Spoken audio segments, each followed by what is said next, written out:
화광 1967년 2월 14일 밤 11시 20분 짜빈동의 정적을 찢는 거대한 폭음이 귀를 찢었습니다.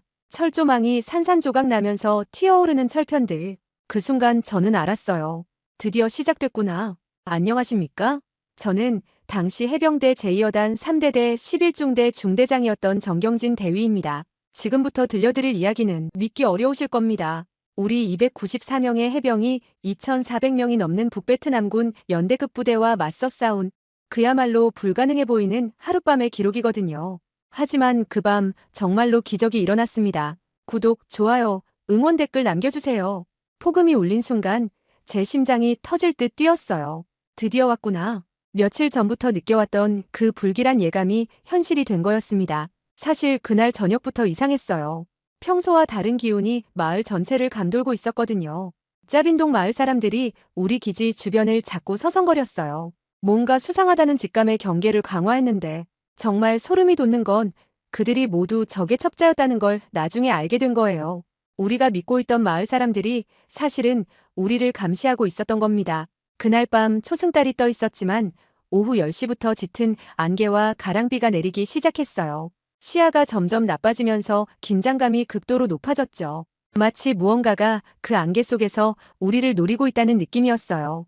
우리 기지는 남북으로는 300m이고 동서로는 200m 정도인 길쭉하게 찌그러진 타원형에 가까운 모양이었습니다. 지난 몇 개월 동안 우리는 이곳을 난공불락의 요새로 만들어 왔어요. 이 중에 단선철 조망과 5중의 원형철 조망, 지뢰 140발 크레모와 63발, 조명지뢰 38발, 만반의 준비를 하고 있었습니다. 그날 밤 우리 기지 서북쪽 밖에는 11중대 3소대 소속 청음초가 배치되어 있었어요. 청음초라는 건 밤에 기지 밖에 매복해서 적의 접근을 조기에 경보하는 경계병을 말하는데 정말 목숨을 걸고 하는 임무였죠. 바로 그때였어요. 1967년 2월 14일 밤 11시 20분 거센 비바람이 몰아치는 가운데 3소대 박기창 일병이 뭔가 이상한 소리를 포착했습니다. 수풀을 헤치는 소리였어요. 평상시와는 다른 뭔가 인위적인 움직임이었죠. 그리고 얼마 지나지 않아서 쿠르릉, 화광, 적이 철조망 파괴통으로 외곽 단선 철조망의 일부를 파괴하는 거대한 폭음이 밤하늘을 찢었습니다. 정말 소름 끼치는 소리였어요. 드디어 시작된 거구나 하는 생각이 번개처럼 스쳤죠. 박기창 일병은 즉시 중대로 적 발견을 보고했어요. 저는 바로 박격포로 조명탄을 발사하라고 지시했습니다. 확! 조명탄이 터지면서 밤하늘이 순식간에 하얗게 밝아졌어요. 그리고 그 불빛 아래 드러난 광경. 정말 잊을 수 없어요. 무려 30여 명의 적들이 우리 기지를 향해 접근하고 있었거든요. 기지 서북쪽을 담당하고 있던 11중대 3소대가 즉시 맹렬한 사격을 퍼부었습니다. 따따따따. 쏴! 우리의 화력은 정말 대단했어요. 적들은 한 명의 시체를 남긴 채 금방 후퇴해버렸죠. 하지만 여기서 정말 기묘한 일이 벌어졌어요. 적들이 그냥 조용히 후퇴하는 게 아니라 떠들썩하게 큰 소리로 노래를 부르면서 후퇴하기 시작한 거예요. 마치 축제라도 하는 것처럼 말이에요. 그와 동시에 기지 남쪽의 짜빈동 마을의 불이 일제히 꺼졌습니다. 마치 누군가 신호를 준 것처럼 순식간에 모든 불빛이 사라진 거예요. 저는 직감했어요. 이건 진짜 공격이 아니라 기만술이라는 걸. 우리를 잠 못 들게 만들어서 피로하게 한 다음 새벽에 진짜 공격을 해올 거라는 걸. 전 병력 군화를 벗지 말고 대기. 절반은 진지에 배치, 절반은 대기. 그 후 몇 시간 동안 우리는 극도의 긴장 상태로 기다렸어요. 하지만 적들은 오지 않았습니다. 병사들이 하나둘 졸기 시작할 무렵이었어요. 1967년 2월 15일 새벽 4시 10분. 청음초에 있던 도성용 일병과 조정남 일병이 베트남 사람 특유의 채취를 맡았어요. 거의 동시에 이중석 일병이 놀라서 소총 한 발을 쏴버렸습니다. 바로 그때였어요. 따따따따. 쏴! 진짜 지옥이 시작된 겁니다. 60mm, 81mm, 4.2인치, 120mm 각종 박격 포탄이 우리 기지로 집중되기 시작했어요. 75mm 무반동총 화염방사기까지 지금까지 베트남에서 본 적 없는 화력이었습니다. 이때 무전기에서 들려온 목소리가 저를 더욱 긴장시켰어요. 11중대, 즉시 헬기의 지원병력 1개 중대를 출동시키겠다. 헬기 지원병력이 오면 중과부적의 적들을 제압하는데 큰 도움이 될 수 있어요. 하지만 그 순간 제 머릿속에 번개처럼 스친 생각이 있었어요. 헬기가 오면 우리 포병 사격이 중단된다는 것. 그 몇 분간의 공백 시간 동안 적들이 더 깊숙이 침투할 수 있다는 것. 김세창 중위가 제 옆에서 간절한 눈빛으로 바라보고 있었어요. 그는 포병 관측 장교였거든요. 연속 포격의 중요성을 누구보다 잘 아는 사람이었죠. 중대장님, 결정하세요. 시간이 없었어요. 단 몇 초 만에 이 전투의 운명을 가를 선택을 해야 했습니다. 헬기인가? 포병인가? 제 뇌리에 스쳐 지나간 건 훈련 때 들었던 한마디였어요. 전투에서 가장 위험한 건 화력의 공백이다. 헬기 지원병력 거부, 포병 연속 사격 지속. 제가 내린 이 결정이 앞으로 8시간 동안 벌어질 기적의 시작이었습니다. 김세창 중위가 즉시 포병의 차단 포격을 요청했어요. 그 순간 휘잉, 펑, 105mm 곡사포탄이 적의 집결지를 정확히 타격하기 시작했어요.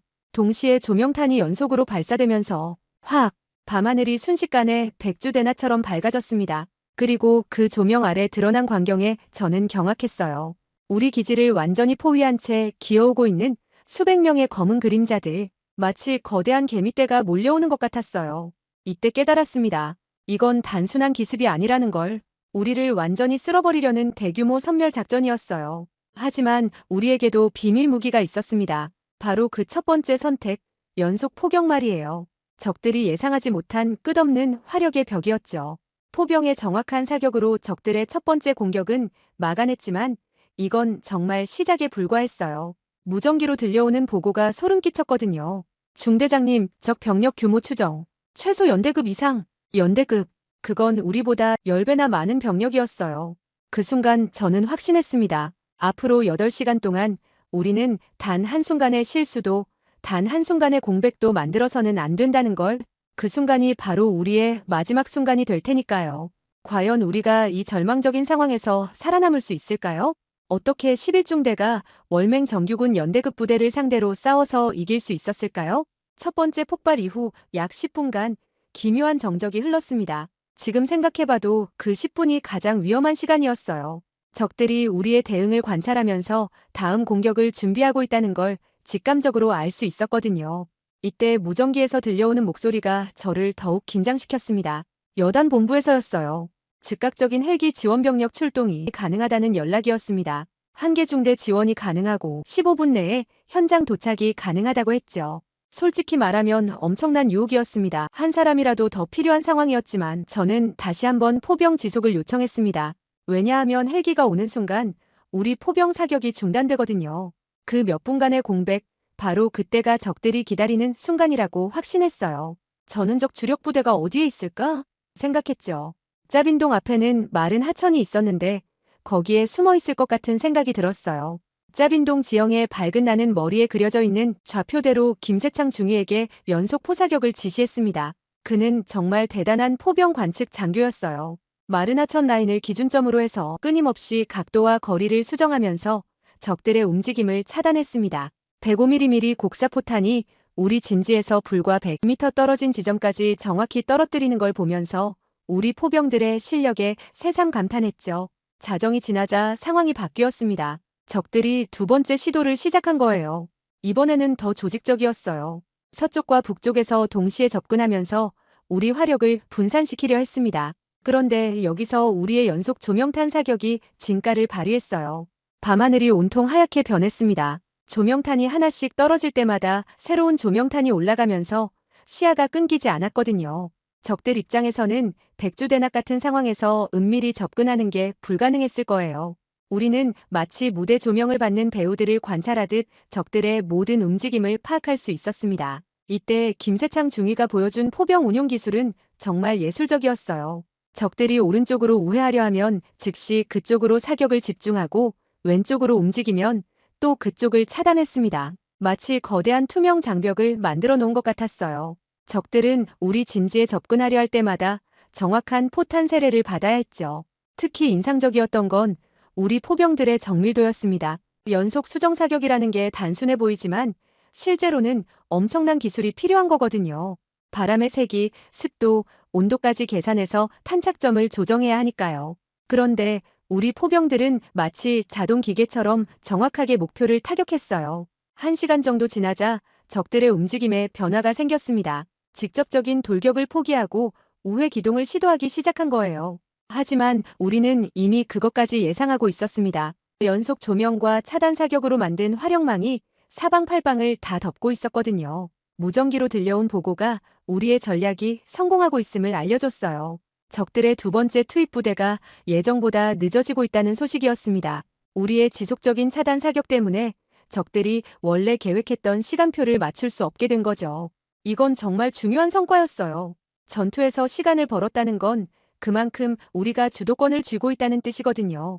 만약 헬기를 불렀다면 사격이 중단되는 그 짧은 시간 동안 적들이 한꺼번에 몰려들어서 상황이 완전히 달라졌을 거예요. 조용한 공백을 만들지 않는 것, 그게 바로 이 전투의 핵심이었습니다. 끊임없는 조명, 끊임없는 포격, 끊임없는 경계.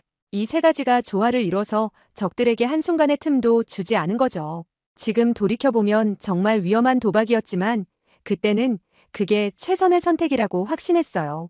새벽 4시 10분 상황이 급변했습니다. 지금까지 우리가 유지해온 화력의 우세가 흔들리기 시작한 순간이었어요. 적들이 다종 공용화기를 동원해서 우리 지휘소와 교통호를 집중 타격하기 시작했거든요. 82mm 박격포, 75mm 무반동총, 그리고 중기관총까지 정말 살인적인 화력이었습니다. 가장 먼저 타격을 받은 곳은 우리 지휘소 근처였어요. 박격포탄이 연달아 떨어지면서 통신 안테나 하나가 부러졌습니다. 순간 여단 본부와의 연락이 끊어질 뻔했죠. 다행히 예비 무전기로 즉시 전환했지만 정말 아찔한 순간이었어요. 이때 저는 부대원들에게 한 가지 원칙을 확실히 주지시켰습니다. 가까이 오면 쏜다. 단순해 보이지만 이게 핵심이었어요. 어둠 속에서 멀리 있는 적을 향해 무작정 사격하면 탄약만 낭비하게 됩니다. 대신 적들이 우리 조명 범위 안으로 들어올 때까지 기다렸다가 확실하게 제거하는 전술을 택했죠. 김기홍 중위가 지휘하는 화기소대가 이때부터 진가를 발휘하기 시작했어요. 적들의 중화기 진지를 역탐지해서 우리 81mm 박격포로 반격했습니다. 특히 적의 82mm 박격포 두 문을 무력화시킨 건 정말 통쾌했어요. 화력전에서 우리가 결코 밀리지 않는다는 걸 보여준 순간이었습니다. 하지만 적들도 만만하지 않았어요. 직접 화력전으로는 우리를 제압할 수 없다고 판단한 듯 4시 30분경부터 침투 전술로 바꿨습니다. 소규모 분대 단위로 여러 방향에서 동시에 접근하기 시작한 거예요. 이때부터가 진짜 고비였습니다. 우리의 연속 조명 사격이 여기서 결정적 역할을 했어요. 적들이 어디서 접근하든 밝은 조명 아래 노출될 수밖에 없었거든요. 마치 무대 위의 배우처럼 말이죠. 신원배 소위가 지휘하는 1소대가 서쪽에서 접근하는 적 분대를 발견했을 때의 일이 생생해요. 중대장님, 1소대 전방 200m 지점에 적 병력 약 10명이 접근 중입니다. 바로 그때 조명탄이 터졌어요. 적들의 모습이 손바닥 보듯 선명하게 드러났습니다. 우리는 침착하게 기다렸다가 그들이 100m 거리까지 다가왔을 때 일제 사격을 가했어요. 단 몇 초 만에 그 분대는 전멸했습니다. 이런 식으로 6시간 동안 계속된 거예요. 적들이 접근하면 조명으로 노출시키고 가까이 오면 확실하게 제거하는 패턴의 반복이었습니다. 우리는 마치 거대한 거미줄 같은 화력망을 만들어 놓고 그 안으로 들어오는 적들을 하나씩 처리했어요. 특히 인상적이었던 건 우리 부대원들의 사격 절제력이었습니다. 긴장된 상황에서도 함부로 총을 쏘지 않고 확실한 목표가 나타났을 때만 정확하게 사격했거든요. 이런 훈련이 바로 평상시 우리가 얼마나 철저하게 준비해왔는지를 보여주는 증거였어요. 5시가 되자 적들의 공격 강도가 더욱 세졌습니다. 이번에는 동시에 세 방향에서 접근했어요. 북쪽으로는 1개 소대, 서쪽으로는 2개 분대, 그리고 남동쪽으로도 1개 분대가 움직이기 시작했습니다. 우리 화력을 분산시키려는 의도가 분명했죠. 하지만 우리에게는 비밀병기가 있었어요. 바로 1중대 3소대에서 증원온 정정상 소위와 그의 부대원들이었습니다. 이들을 예비대로 배치해뒀다가 상황이 위급한 곳에 즉시 투입했어요. 마치 소방대처럼 말이죠. 새벽 5시 30분 가장 위험한 순간이 왔습니다. 북쪽에서 접근한 적 소대가 우리 3소대 방어선에서 불과 30m까지 접근한 거예요. 이건 정말 위기였습니다. 조명탄 아래서도 이렇게 가까이 올 수 있다는 건 적들이 정말 능숙한 침투 기술을 갖고 있다는 뜻이었거든요. 바로 그때였어요. 새벽 6시 우리의 방어체계에 첫 번째 균열이 생겼습니다. 그 순간을 잊을 수가 없어요. 이 소대에서 기관총을 운용하던 김병철 상병이 적의 저격수 총탄에 맞아 쓰러진 거였습니다. 순간 그 지역의 화력이 완전히 끊어졌어요. 바로 이런 상황이야말로 우리가 가장 두려워했던 일이었습니다. 하지만 우리에게는 철저한 대비책이 있었어요. 김병철 상병이 쓰러지자마자 부사수였던 이영복 일병이 즉시 주사수 자리로 옮겨갔습니다. 그리고 탄약수였던 박성호 일병이 부사수로, 교통호에서 대기하던 조용성 이병이 탄약수로 즉시 투입됐어요.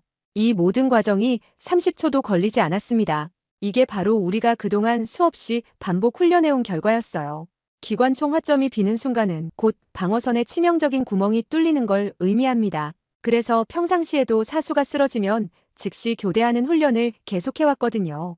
하지만 새벽 6시 30분 더 심각한 상황이 벌어졌습니다. 3소대의 주화점에서 기관총이 과열로 인해 작동을 멈춘 거예요.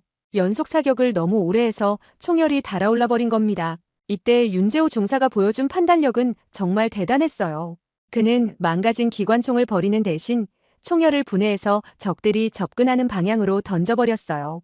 그리고 즉시 예비 기관총으로 교체해서 사격을 재개했습니다. 나중에 알았지만 적들이 우리 기관총을 노획해서 역사용하려던 계획이 있었는데 윤 중사의 기지로 그걸 완전히 차단한 거였어요. 이런 일들이 반복되면서 저는 깨달았어요.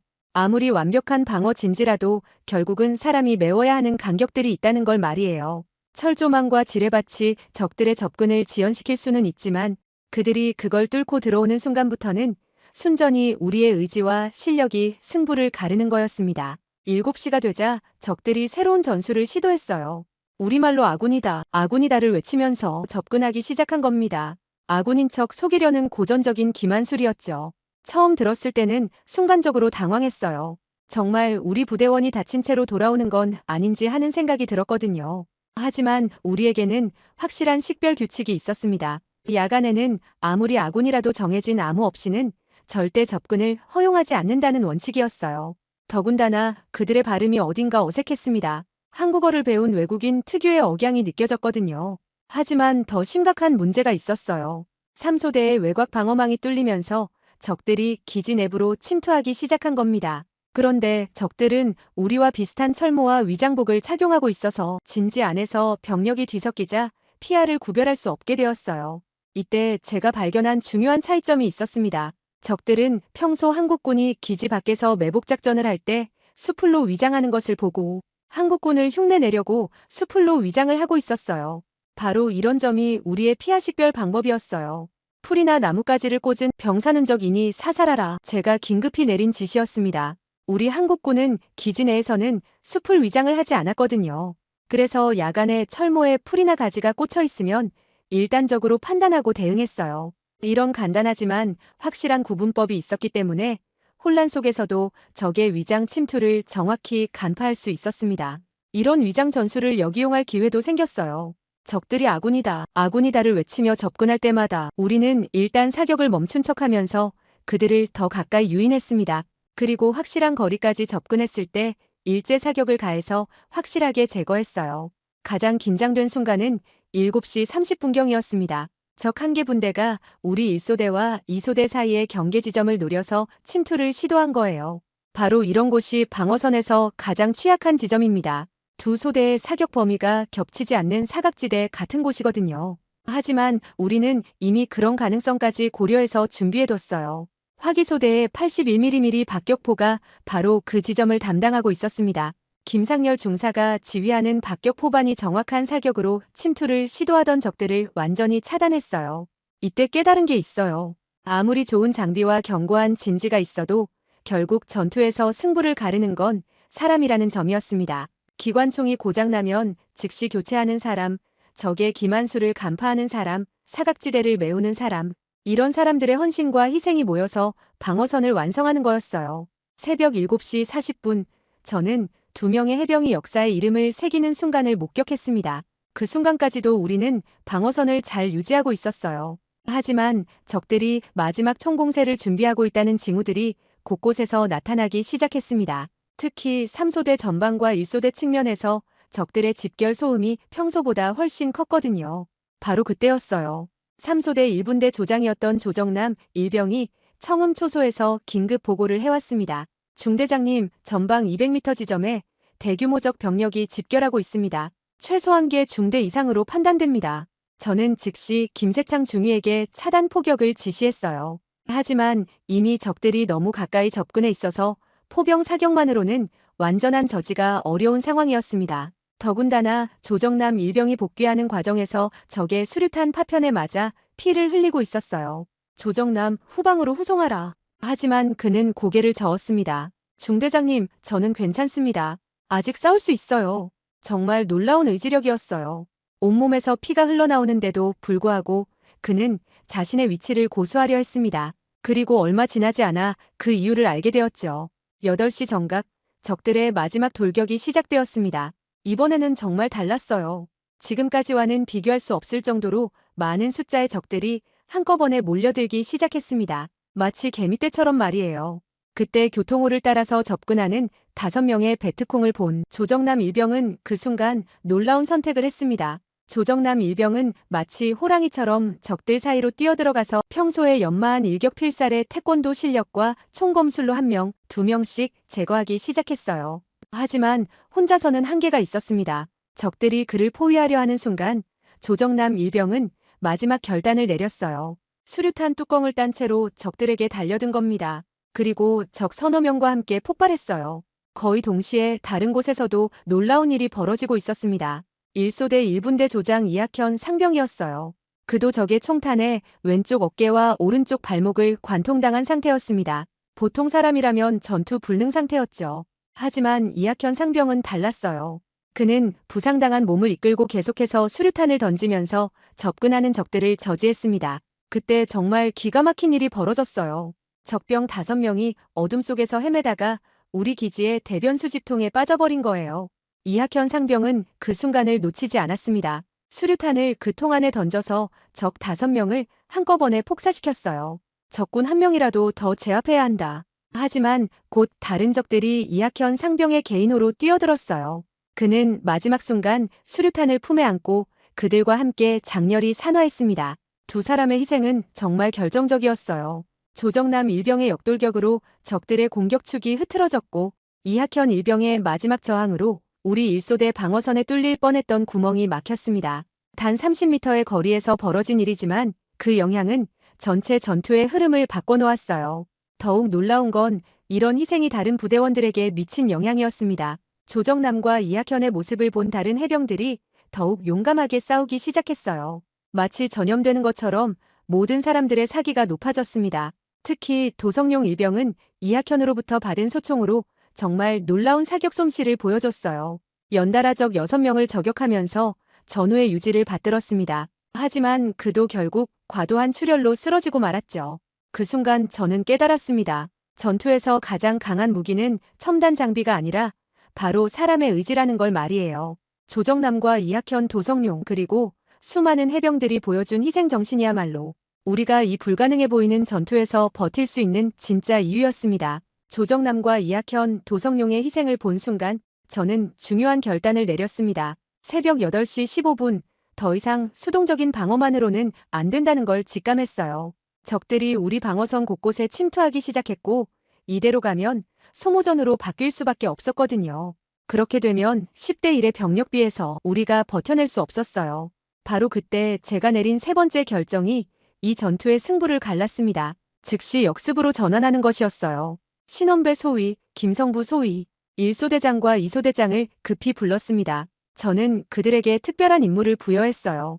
각각 한 개 분대씩 차출해서 좌우 측방으로 우회하여 적의 은폐 화점들을 제거하라는 지시였습니다. 중대장님, 정말 나가는 겁니까? 신원배 소위가 놀란 표정으로 물었어요.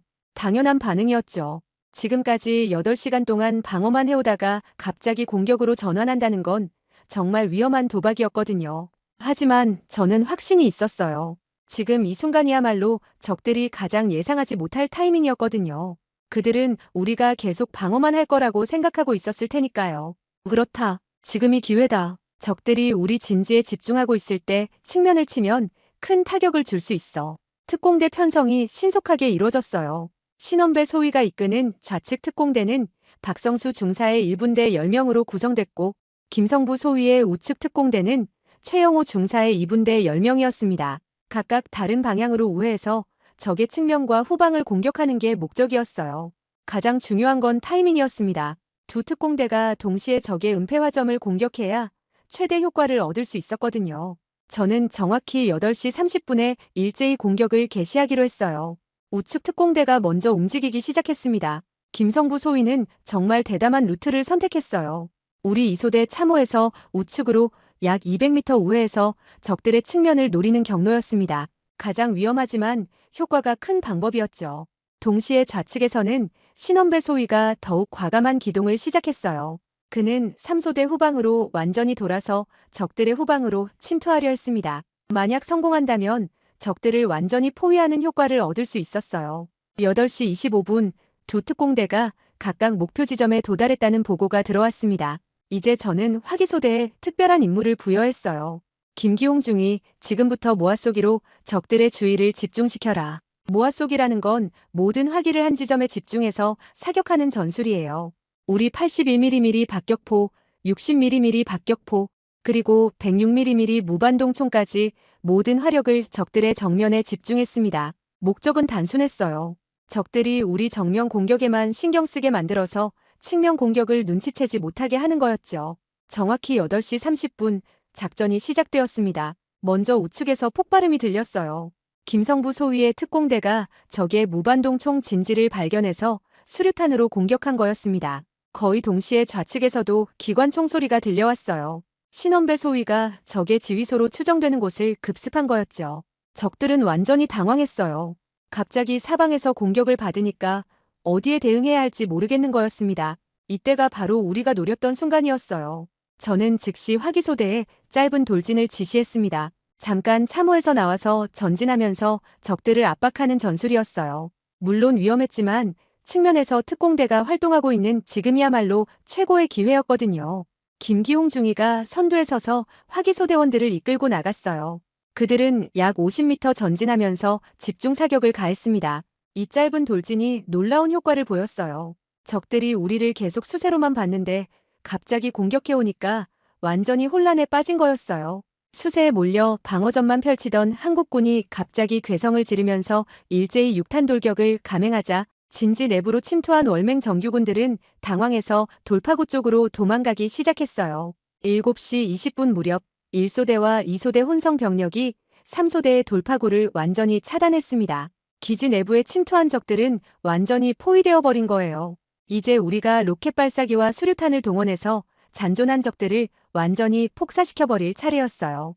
이중 압축 포위 작전이 완벽하게 성공한 겁니다. 이 모든 과정이 불과 50분 만에 벌어진 일이었어요. 수세에서 공세로의 완전한 전환, 그리고 적들의 완전한 포위. 바로 이 순간이 짜빈동 전투의 진짜 전환점이었습니다. 오전 9시 하늘에서 구원의 소리가 들려왔습니다. 좌우 특공대의 성공적인 측면 공격으로 적들이 혼란에 빠진 그 순간 드디어 우리가 그토록 기다리던 항공 지원이 도착했어요.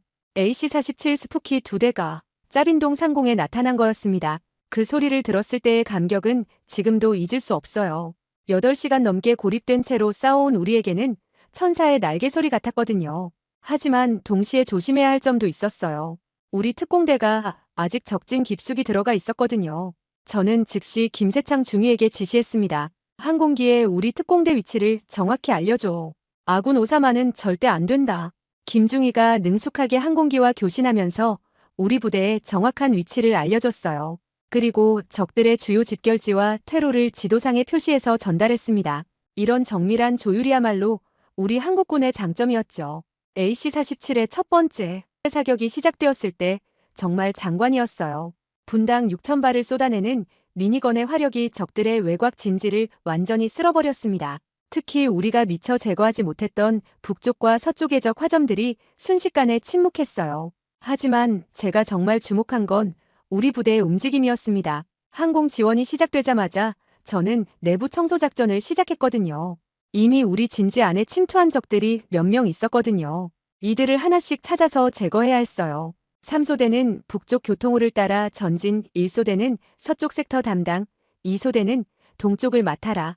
교통호를 따라 섹터별로 나누어서 소탕하는 전술이었어요. 가장 체계적이면서도 안전한 방법이었습니다. 각 소대가 자신의 담당 구역을 완전히 정리한 다음에 중앙에서 만나는 방식이었죠. 이수연 소위가 지휘하는 3소대가 가장 먼저 성과를 올렸어요.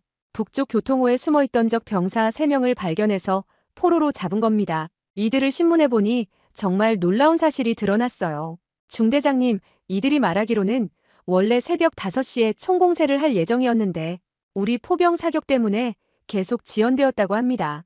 바로 이 대목에서 우리의 전략이 얼마나 효과적이었는지 확인할 수 있었어요. 헬기 지원 병력 대신 포병 지속을 선택한 첫 번째 결정, 연속 조명으로 공백을 없앤 두 번째 결정, 그리고 역습 전환이라는 세 번째 결정이 모두 적의 계획을 완전히 무너뜨린 거였습니다. 9시 30분경 가장 극적인 순간이 왔어요. 신원배 소위의 좌측 특공대가 적들의 주요 퇴로를 차단한 거였습니다. 북서쪽으로 도망가려던 적들이 완전히 막힌 거예요. 이때 우리는 정말 완벽한 포위망을 완성했습니다. AC-47이 외곽을 담당하고 우리 특공대가 측면을 막고 주력 부대가 정면을 압박하는 3중 포위망이었어요. 적들 입장에서는 정말 절망적인 상황이었을 거예요. 하지만 가장 인상적이었던 건 우리 부대원들의 침착함이었어요. 9시간 넘게 계속된 전투에도 불구하고 모든 사람들이 정확한 절차에 따라 움직였습니다. 포로는 안전하게 후송하고 적의 무기는 체계적으로 수거하고 부상자는 신속하게 치료했어요. 특히 김기홍 중위가 지휘하는 화기소대의 무기 수거 작업이 인상적이었습니다. 적들이 버리고 간 무기들을 하나씩 점검해서 사용 가능한 것과 파괴해야 할 것을 구분했어요. 대전차포 6문, 기관총 2정, 기관단총 6정, AK-47, 자동소총 17정, 그리고 소총 12정까지. 정말 엄청난 양의 무기였어요.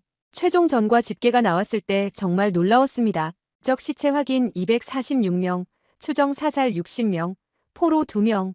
우리가 상대한 게 정말 연대급 부대였다는 걸 확인할 수 있었어요. 10시가 되자 전투가 사실상 종료되었다는 걸 확신할 수 있었습니다. AC-47의 마지막 소탕 작업으로 도주하려던 적들의 마지막 그룹까지 제거되었거든요. 특히 북서쪽 도주로가 완전히 차단되면서 적들의 조직적 저항이 완전히 끝났어요. 하지만 저는 마지막까지 경계를 늦추지 않았습니다. 혹시 모를 적의 역습이나 숨어있는 병력이 있을 수 있었거든요. 각 소대의 지시에서 담당 섹터를 한 번 더 점검하게 했어요. 오전 11시 드디어 소탕 완료라는 보고가 들어왔습니다. 이수연, 신원배, 김성부 세 소대장이 모두 자신의 담당 구역에서 더 이상의 적 병력이 발견되지 않는다고 보고한 거예요. 그 순간 저는 깨달았어요. 우리가 해낸 일이 단순한 방어전 승리가 아니라는 걸 말이에요.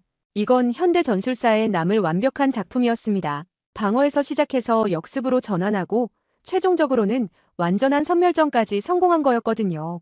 이후 청룡부대 2대대 6중대 소속 지원 병력이 헬기에 탑승하여 기지로 이동해 오면서 전투가 공식적으로 종료되었습니다. 하지만 진짜 이야기는 이제부터 시작이었어요.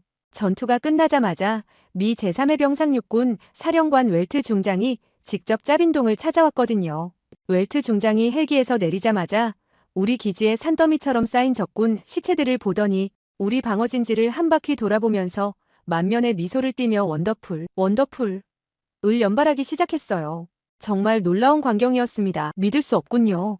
정말 여기서 한 개 중대가 월맹 정규군 연대급 부대를 상대로 싸운 겁니까?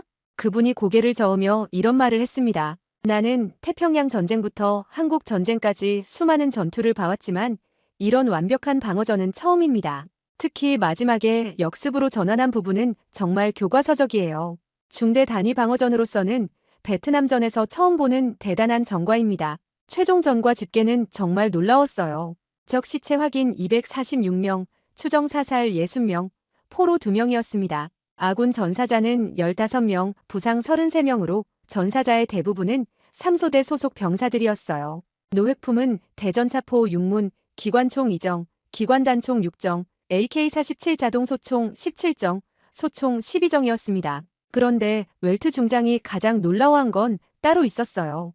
바로 우리 해병들의 정신력이었습니다. 조정남과 이학현 그리고 배장춘 하사를 비롯한 희생자들의 이야기를 들려드렸을 때 그분의 표정이 완전히 바뀌었거든요. 이건 단순한 전투 기술의 문제가 아니군요. 한국 해병대만의 특별한 무언가가 있는 것 같습니다. 바로 그때부터였어요. 미군들 사이에서 우리를 부르는 별명이 생겨난 게 말이에요. 귀신 잡는 해병이라고 했어요. 처음에는 농담 반 진담 반이었는데 점점 진짜 별명이 되어버렸죠. 그 이유를 알아보니 정말 재미있었어요. 미군들이 보기에 우리가 밤에 적들과 싸우는 모습이 마치 귀신을 잡는 것 같다는 거였어요. 특히 조명탄 아래에서 벌어지는 우리의 전투 방식이 신비롭게 보였던 모양이에요. 하지만 저는 그 별명보다 더 중요한 게 있다고 생각했어요. 바로 해병 정신이었습니다. 조정남과 이학현이 보여준 건 단순한 용기가 아니었어요. 그건 죽더라도 동료를 지킨다는 해병대의 근본 정신이었거든요. 웰트 중장과 나눈 대화 중에서 가장 인상적이었던 부분이 있어요. 그분이 이렇게 물어봤거든요. 대위, 이 전투에서 가장 중요했던 게 무엇이라고 생각합니까? 장비, 전술, 아니면 개인의 영웅주의? 저는 망설이지 않고 대답했어요. 모두 중요했지만 가장 핵심은 서로에 대한 신뢰였습니다. 김세창 중위가 포병 사격을 요청할 때 제가 의심하지 않았고 조정남과 이학현이 마지막 순간에 희생할 때도 다른 대원들이 그 뜻을 즉시 이해했어요. 이런 신뢰가 없었다면 아무리 좋은 장비와 전술이 있어도 소용없었을 거예요. 웰트 중장이 고개를 끄덕이더니 이런 말을 했어요. 그래서 한국 해병대가 특별한 거군요. 기술은 배울 수 있지만 신뢰는 하루아침에 만들어지는 게 아니니까요. 뿐만 아니라 이날 이후 베트콩 호찌민 총사령관이 하달한 전투 지침서에 이렇게 적혀 있었다고 합니다. 승리할 수 있는 확률이 확실하지 않은 한 한국군과 교전은 피하라. 만약에 한국군을 마주쳤을 때 그 한국군의 손에 총기가 있지 않아도 함부로 덤비지 마라. 한국군은 비전투 요원까지 모두 태권도로 무장한 잔인한 인간들이다 라고 말이지요. 이후 몇 달 동안 여러 나라 군사 전문가들이 짜빈동을 찾아왔어요. 영국군, 호주군, 태국군까지 모두들 우리의 전술을 배우고 싶어 했죠. 하지만 저는 그들에게 이렇게 말했어요. 전술은 쉽게 따라할 수 있어도 해병 정신은 따라하기 어려울 겁니다. 이 전공으로 11중대 병사 전원을 1967년 3월 1일부로 1계급 특진시켰어요. 부대 전원 1계급 특진은 한국전 당시에도 육군, 해병대를 포함해서 서너 차례밖에 전례가 없는 영광스런 특전이었습니다. 또한 11중대는 미국으로부터 1968년도 부대 표창을 받기도 했어요. 작전을 성공적으로 지휘한 중대장 정경진 대위와 1소대장 신원배 소위에겐 태극무공 훈장, 1소대 선임하사, 김용길 중사와 3소대 1분대장 배장춘 하사에겐 을지무공 훈장이 수여되었습니다. 그렇다면 이 전투에서 우리가 배워야 할 진짜 교훈은 무엇일까요? 첫째는 평상시 훈련의 중요성입니다. 우리가 그날 밤 보여준 기관총 교대, 포병 조율, 특공대 운용 등은 모두 평소에 수없이 반복 연습한 결과였어요. 전투가 시작되고 나서 갑자기 배울 수 있는 게 아니거든요. 둘째는 상황 판단력입니다. 헬기 지원병력 대신 포병을 택한 것, 연속 조명으로 공백을 없앤 것, 역습으로 전환한 것 모두 순간순간에 정확한 판단이 있었기에 가능했어요. 교과서에 나온 대로만 하면 안 되는 거죠. 셋째는 희생정신입니다. 조정남과 이학현뿐만 아니라 모든 해병들이 동료를 위해 자신을 희생할 준비가 되어 있었어요. 이런 마음가짐이 없다면 아무리 좋은 전술도 소용없습니다. 마지막으로는 끝까지 포기하지 않는 정신력입니다. 열세 상황에서도 우리는 단 한순간도 포기를 생각하지 않았어요. 오히려 더 치밀하게, 더 용감하게 싸웠죠. 지금도 가끔 전쟁기념관에 가서 후배들에게 이야기해줍니다.